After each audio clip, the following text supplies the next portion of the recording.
One way how you can install React on your PC is with Create React App. Create React App gives you a React project structure, latest JavaScript features, and tools for optimization of your app. So to create React app, you need to have Node.js installed on your PC. Let's check which version of Node.js installed on this PC. So I'm going to open cmd and type in node-v.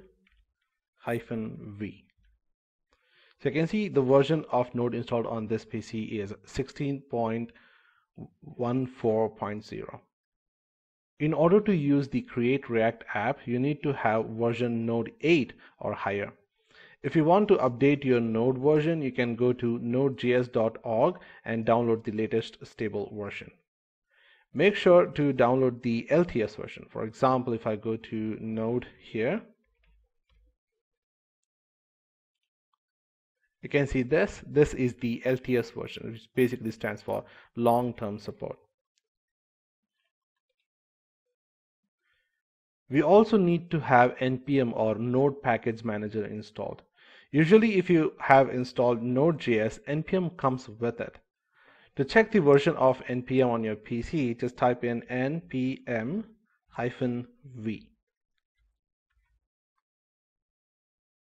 This will output the npm version. In my case, I'm using 8.3.1. Make sure that it's the version which is 5.6 or higher than that. Now that we have the required setup, let's create React app.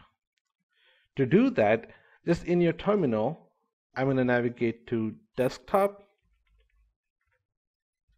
and here all we have to do is npx create React app, and then I'm going to call the project name, that is my project.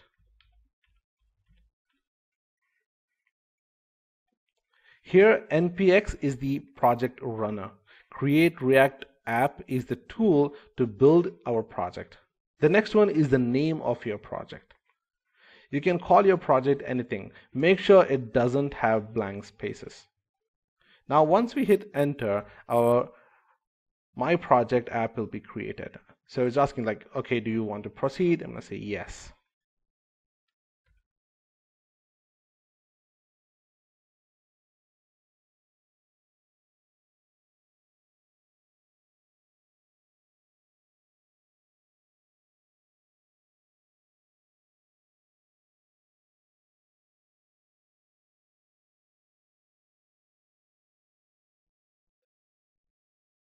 Great, our my project is created. So let's cd to my project, and then we're going to enter npm start, and let's hit enter. Now this will launch the React app in your default browser. In my case, it's Firefox.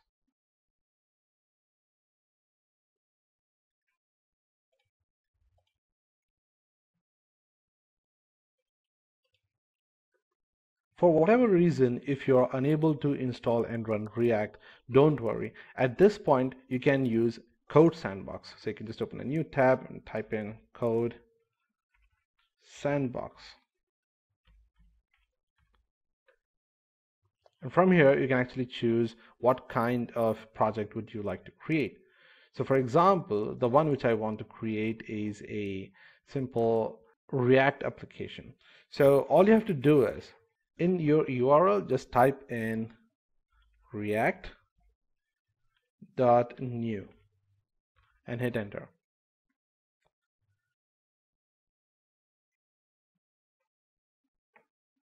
This will redirect you to the new tab, which will take you to the Code Sandbox editor. Here you can get everything exactly as Create React App project structure. In the last class, we learned how to create a Create React app. Let's have a look at the project files which Create React app has generated. Now let's open our project files in VS Code.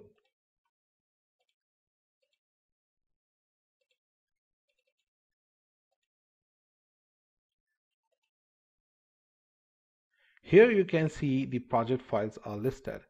Now let's open the package.json file over here. Here you can see that we have some React dependencies.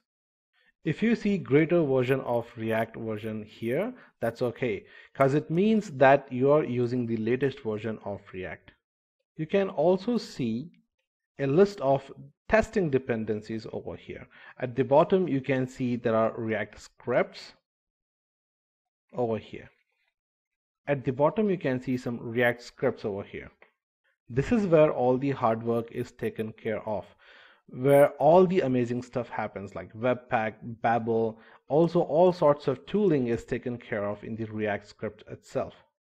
Here you can see that we have a src folder, that is the source folder. The source folder is where all the files are stored where we create our application. On the top we have public folder. Public folder consists of some logo, favicon and index file and all the other stuff when we build our application. But mainly we'll be working on the source folder. Now let's open the index.js file. So if you click here, you can see that we have some bunch of code over here. First we will get rid of the report web vitals over here. I'm just going to get rid of this one, and also I'm going to get rid of all these comments. Now since we are not using report web vitals, I can also get rid of this one. Let's save this.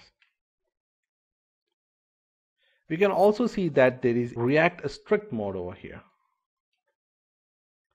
What this does is that if we are in violation of your code, it will throw out some errors. For now we have everything we need to get started quickly. Now that our environment is set up, let's go ahead and start coding.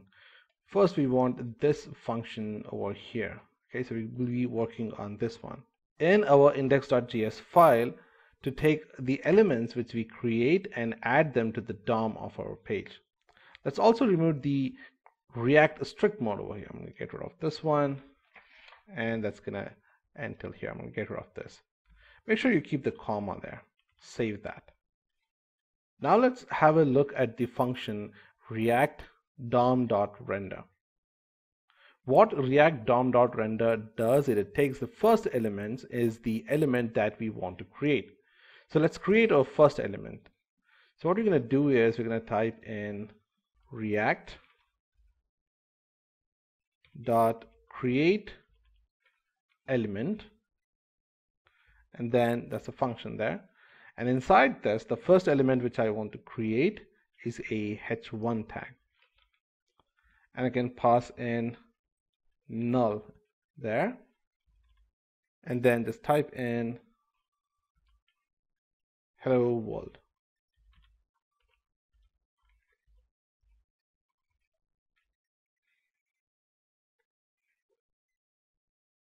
Let's save that.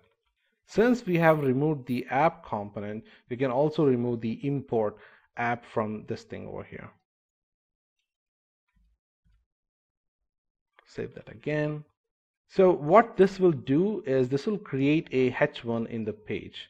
So let's go to the browser, and you can see here we have a hello world. So what's actually happening here? Let's get back to our code.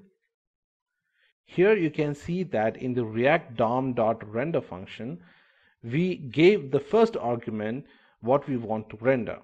In the second argument, we gave an location where we want to render in. In our case, it's the root ID. So where is the root ID? So if you go to the public folder over here, and inside that, you can see that we have index.html. Let's click on this one. And here you can see that we have a dev id root. So let's go to our browser here, and what we can do is we can right click and inspect this. So here you can see that we have the HTML, then we have the body tag, then we have the div with the id root, and the element which we created with the help of React, that is the hello world. Now in our code you can see that the index.js over here, the second element we gave this here as null. The second element, which is null, is for properties. We can pass a style property. For example, I can get rid of this null here, and we can put this flower braces. Just type in style, and inside that I'm going to give another flower braces. I'm going to call this as color, and then we can specify the color in string. So I'm going to call this as blue. Let's save that. Now if you go to the browser, you can see the text which you created is in blue color. Now you have to make sure that the color name which you give should be in these quotations over here. If not, this will throw an error because blue here is a string and should be added with these quotations. Great, we have created our first element and applied some styles on it with the Create React app. In the last class, we created a simple h1 tag. Great, but creating one small tag is not enough. Let's say we want to render a complete unordered list in the browser. If you use the first method, that would be a lot of create element calls. Let's try creating a weak list. Now here, replace the h1 with the ul tag. Remove the style and set it back to null. Then instead of this hello world, what we're going to do is we're going to get rid of this one, and then we're going to hit enter. Here we're going to create another create element call with the help of React. I'm going to call this as React.create element. And inside this, we're going to call a li tag. We're going to call this as null. And I'm going to call this one as Sunday. Let's save that. And what we're going to do is we're going to duplicate this until we get that Saturday thing. So just hold Alt and Shift and just duplicate that. So that's Monday, Tuesday, Wednesday, Thursday, Friday, Saturday.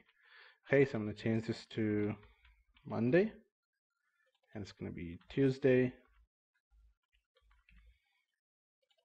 say Wednesday, Thursday, Friday, and then we have Saturday. Save that. Now let's get back to the browser and see what we are getting here. As you can see that it has rendered like all the weak names which we gave it. This works, but there is a lot of coding. Now if you use the same method for building an entire page with divs and a lot of other stuff, it's going to take a lot of time and work. Now this is where our JSX comes into play. So JSX or JavaScript as XML is an extension that will allow us to write tags directly in JavaScript. Let's try this. I'm going to go back to our code editor here, and I'm going to remove everything until this comma. Just get rid of all of these items. And we're just going to type in ul, and inside that we can just type in li. I'm going to call this as Monday, Tuesday, and Wednesday. I'm not going to type everything, so you can just try that by yourself. I'm going to call this as Tuesday, and then we have Wednesday. Okay, so save that. Let's get back to the browser. You can see it does the same thing. You can see that everything is running as usual. So what is happening here is Babel is working behind the scenes. If you want to know how Babel works, you can visit the babeljs.io. So you just open this thing, type in Babel.js, and you can get to this one. Here you have a button here called try it out. You can simply click on this one, and you can try this for yourself to see how this works. So getting back to our app which we built, this is what JSX allows us to write HTML tags into our code, and Babel.js renders it into React. So you can click on this try it out, and what we can do is we can simply just write in some code. So what you can do is you can just copy all of these things here. Let's get back to the browser here. I'm just going to paste it. Now here you can see it is just doing the same thing as we did before, just creating the element again and again until we get the entire list. This is how it works. This is how we can create this. And this is what JSX does. It allows us to write HTML tags into our code, and Babel.js renders it into React.